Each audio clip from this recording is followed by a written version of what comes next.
Manchester City 6, Aston Villa 1 is how it finished at Villa Park today. City brilliant, moving up to second in the table. Still though, 14 points adrift of Liverpool at the top. Liverpool have a game in hand as well. A special day for Aguero, who became the top foreign goal scorer in the Premier League. His hat-trick puts him now 2 above Thierry Henry. 177 goals for the Argentine striker.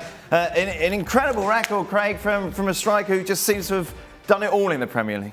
Yeah, and I think it was also the most hat-tricks. Yes, above 12 I think now, isn't it? 12 above Alan Shearer, who, by the way, was able to do it with Southampton, Blackburn and Newcastle teams, certainly the first and the latter, who were nowhere near as dominant as Manchester City. Not to take anything away from Aguero, he's been uber consistent in his time there.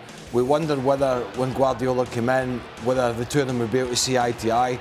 They absolutely have, and quite frankly, just can't do without him. It's interesting, Craig brings up the point with Pep, because when Jesus came in, there was a theory that maybe Jesus was more of a Pep striker and that he would work harder, but couldn't kind of put that to one side and just carried on. Well, you put it to one side when you keep scoring goals. Yeah. And that's exactly what Aguero has done.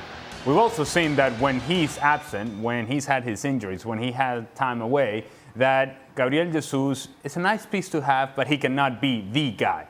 It's a nice guy to have out there on the field. It's a nice option. He may score a goal here and there, but he cannot be the guy that carries that responsibility. Aguero has been that guy for many years now. And I think what's most impressive about him in the Manchester City time is that he's gone through many managers.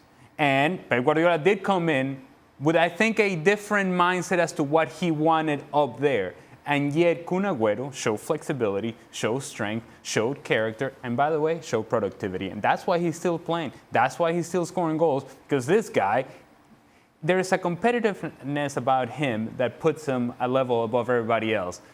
And there's a hunger about scoring goals that just doesn't go away from Aguero. It may go away from other guys, but not from Aguero. Frank, how would you relish the challenge of defending Aguero?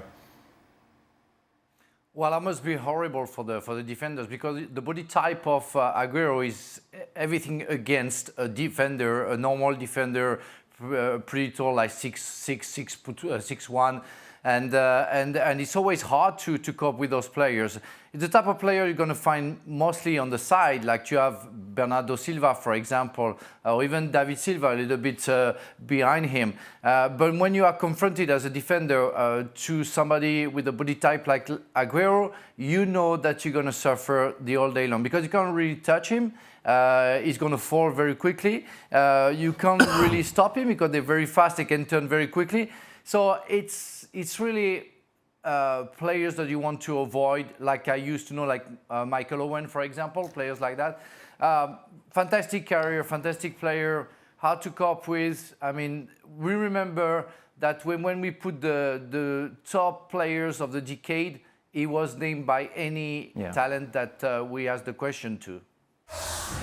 Well, thank you very much for watching ESPN on YouTube. For more sports highlights and analysis, be sure to download the ESPN app. And for live streaming, premium content, and let's not forget as well, ESPN FC 7 days a week. Subscribe to ESPN Plus.